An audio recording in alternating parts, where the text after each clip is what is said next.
What's up, guys? Welcome back to Beyond the Barrel. Today we have two heavy hitters in the Kentucky state. We have the 1792 small batch and we have Woodford Reserve.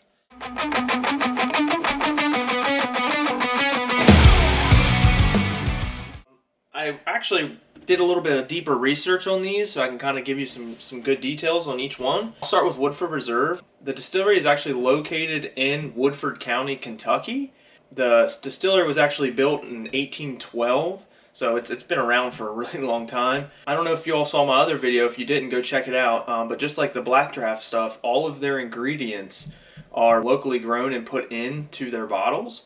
So all of their corn, all of their water, and all of their ingredients are locally made and grown there. And they also use limestone to kind of filter out the water to get rid of the unwanted taste and maybe some smells and stuff like that. So that's pretty neat. The Woodford Reserve comes in 4 different types of whiskeys.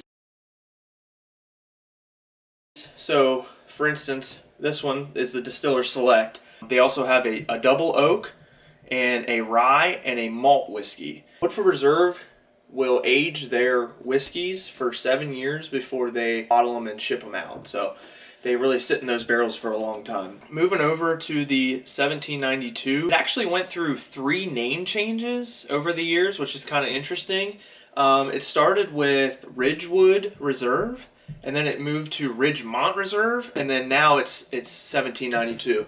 The whole history behind 1792 is just when Kentucky joined America and became a state. So it's called a 1792 small batch because it basically says it in the name. They're just small batches, whereas if your Woodford Reserves are going to make hundreds and hundreds, maybe thousands of barrels, whereas this is just your smaller batch. They might make 10 to 20 barrels. So it's pretty cool. They will actually age their whiskey for 8 years before bottling it and shipping it out. So that kind of gives you a little bit of rundown on each one.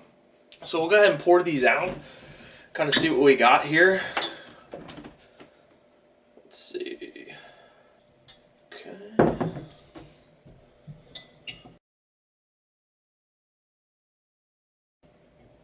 So, I'll try to stand up.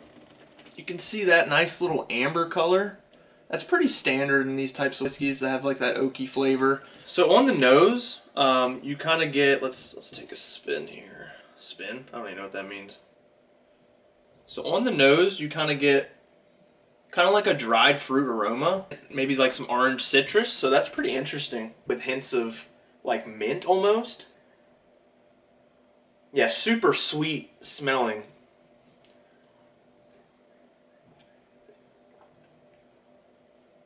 Yeah, your Woodfords really have a subtle bite, but it's nothing that is kind of overly bitey, if that makes sense.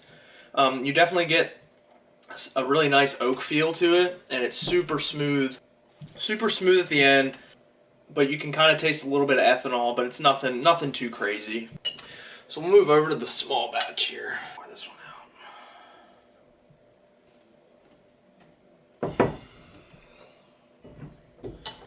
Again, you can see that amber color with that small batch, which is, again, it's standard for your bourbons with those oak barrels, man. It really, because what happens is your whiskey goes into the barrels clear. So it goes in looking like water. And over time, with the acclimation of the temperature and stuff like that, that whiskey is going to suck back into those barrels. And then once it gets really cold, it sucks into that wood. And then once it gets hot, it releases out. So it just kind of goes through that little filtration process, which then turns this brown. So that's pretty interesting. So on the nose, as far as the notes go, you definitely get like a rye smell with like some vanilla and some caramel. Let's take a sip here.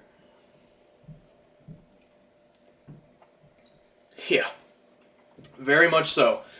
So ryes aren't really popular in the whiskey scene. It's really an acquired taste. I don't mind them. It's definitely like a spice. You get like a peppery, like a real spicy flavor. It's kind of hot, but it's really, really, really nice. It's a super smooth for a rye type of whiskey. If I had to choose between the both, I'm definitely drawn towards the Woodford. The overall make of it, the hints of The mint and the dried fruit that you can really taste, it really draws me into it. And just that traditional oak really overpowers it. It's a delicious drink. They're both good in their own respective ways. As far as price points for these, you can get both these bottles for around $30-$35. Super affordable. They're really great whiskeys, and they're a proven product.